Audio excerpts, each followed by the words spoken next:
Датум за преговори со Европската Унија, реалност во октомври или само повеќе децениска македонска фантазија? Ова прашање подолго време виси по контрадикторните изјави од македонските власти, дека условите за земјава конечно да добие датум за преговори со ЕУ се испорачани, како промена на уставното име и поголем дел од списоците со барање од нашите соседи, од југ и од исток.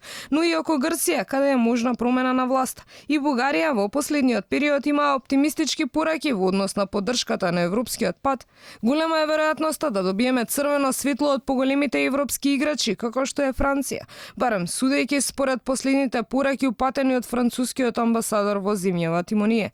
Во последната, тој вели: Франција е на ваша страна, но одлуката дали ќе ве поддржиме зависи директно од реформите, планот 369 и агендата 18. Франција не е кочничар, треба да разликуваме одредени нешта.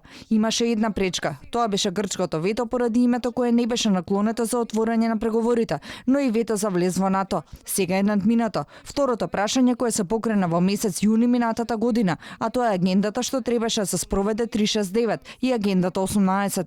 Она што ние го очекуваме сега е балансот од таа агенда.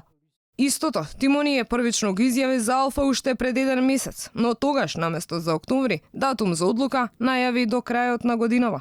Сметам дека е многу опасно да се фокусираме на еден датум, затоа што датумот нема да одлучи за ништо, освен можеби за дипломатски успех, но она што е најважно е дека Европската Унија е на ваша страна на реален план и ефикасен, за да може да се постигне напредок помеѓу она што е изгласано на хартија и она што се спроведува на терен.